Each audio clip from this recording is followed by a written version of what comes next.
Hi there, I'm Shaun Bindley, and this is Between the Lines. My guest on the program this evening is a Brisbane-based, comedian, guest speaker, and actor, I believe, as well. Mark McConville, welcome to the show. Thanks for having me, Shaun. It's nice to see you, mate. Thank you very much for having me. We're going to talk about all sorts of stuff that you do to make a living in the creative and entertainment arts. Yeah, for sure. But first of all, how did you get into this comedy gig? What inspired you to take up a microphone and make people laugh? Well, I fell into it by accident, studying because I started out wanting to be an actor. Yeah. Studying acting for 3 years at the Actors Conservatory in Brisbane, and 6 months into the course, they put on a cabaret show for the students to perform in. Mm-hmm. It was a free thing for family and friends to come along to give us some performing experience. And I've looked at the running order and thought, well, there's a lot of drama and there was a bit of singing and a bit of dancing. So there's not really, there's not really much comedy there. And someone said, oh, you want to get up and tell a few jokes? And I've gone, yeah, all right. Thinking, not much of it. So you've been doing this, telling jokes to your friends and family previously? Well, I was a sales rep on building sites. Okay, which goes down pretty handy if you've got a line. So I was telling gags to builders and that sort of stuff, which helped get business, which was always good fun. And on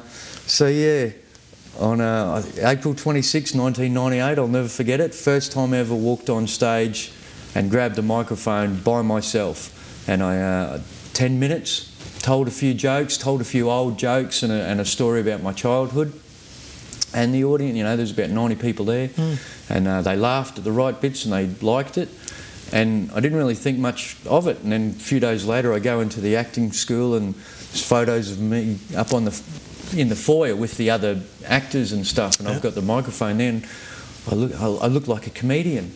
You actually realised that you were good enough to make a career out of this and you were following the right track? One point in particular, I think, was having the recognition of interstate headlining comedians that would, mention my name to other agents in Sydney and Melbourne, and have the opportunity to tour, and rack up 150 odd shows a year, where you're working every week, 3 nights a week. And when you get to that point, you sort of think to yourself, well, this is really what I need to be doing. Well, like anything else, it's a full-time career, isn't it? You need to be doing it full-time, maximising your opportunities in order to be able to pay your mortgage, buy the groceries and lead what we all regard as a somewhat normal life, I guess. Yeah. And I feel very lucky at the fact that, I'm given this opportunity to make a living out of doing something that I truly love doing. Walking on stage and making people laugh is an amazing feeling, and I get such a buzz out of it, and to be in a position to, do that and have people go, we like it, we're prepared to pay you money to go and do that. Even now, 12 years in, I still pinch myself sometimes and go, is this really happening? And it's great. Been doing a lot of work on cruise ships. Mark, are you still Brisbane-based? This is where you come back to? Yeah, well, I moved to the Gold Coast a couple of years ago, so I, wanted a bit of a change of lifestyle, get near the beach and love the water, so moved down there. But yeah, I love Queensland, mate. Queenslander. So, all right, tell me about the process. What inspires you to... Do you put pen to paper to write jokes? Do you write jokes? Do you ad-lib? How does it work for you? Everyday life is the best source of material. Is it the Seinfeld principle of comedy? Well, yeah. But I guess it's been done plenty more times before that guy came around, though, isn't it? Oh, for sure. Yeah. Oh, for sure. But the thing about Seinfeld is technically a great writer, and there's a technical way to write a joke for stand-up, and this is what the guys taught me is basically you're on stage for a certain amount of time, say 20 minutes, and you want to spend this much time giving them information and this much time giving them funny stuff, so you've got your setup, make it as short as possible, then the punchline, and then you laugh, and then you want to tag the punchline with something funny, and then hopefully tag the tag, so you can get 3 laughs out of the one setup. Ideally, I'll go through just living my everyday life, and then something will happen, or I'll see something happen with friends of mine, and I'll go, oh, that's funny, that's got to be shared on stage, and I'll slot it into the act that way. And relationships is such good cannon fodder for comedians, because when you're standing on stage in front of a couple of hundred people, you want to try and strike a chord with as many people as you can. Yeah. It's such a common thread amongst everybody in the crowd, you know. So hitting those, you know, marks and targets, talking about the differences between men and women and how we relate to each other and all of that sort of stuff always goes over really well, because, you know, everyone's sitting there going, yeah, you know, nudging his wife going, he's talking about you. Are you talking about the women, or are you talking about the men? Are you talking about yourself? Both. Absolutely both. You know, the fact that, you know, men do strange things for women and women have strange habits as well, and how, you know, we come together and we collide sometimes, and it's but it's a beautiful thing, you know, looking out there and seeing, like the cruise ship that I just did, there was this couple down the front, and they would have been easily in their 80s, maybe even older. And this guy, and when I walked out onto stage, I was thinking to myself, oh, I don't know how long they're going to last, you know. And like, you know, 15 minutes in, I had to stop what I was doing, because this guy was having, his face was turning red, you know, and his wife's there trying to calm him down, you know. Yep. And seeing that reaction, and it was relationship stuff, you know, and I ended up talking to them, and they'd been married for 45 years, you know, and you can't beat that. So you're talking about just stuff that's going on around it. Do you have a mark that you know that will hit, yes, this will work, or this won't?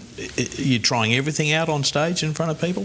Where does your immediate feedback come from? Does that come from you, Mark? Well, it's instantaneous. The audience is what tells you, you know.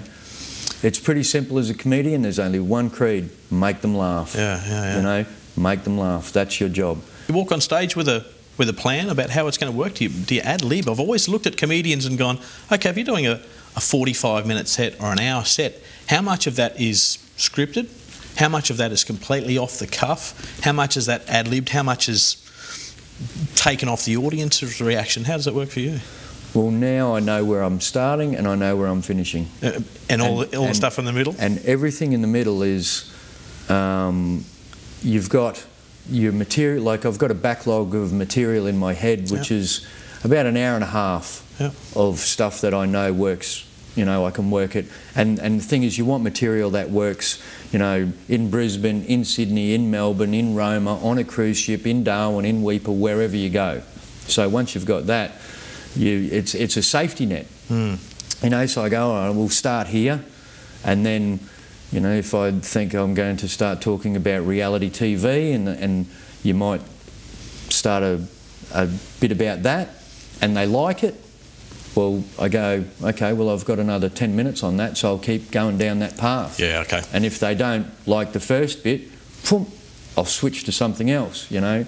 Might talk about, you know, a lot of comics talk about flying, you know, so I might start with, you know, on a bit like that, and once again, if they like it, you know, do all of that.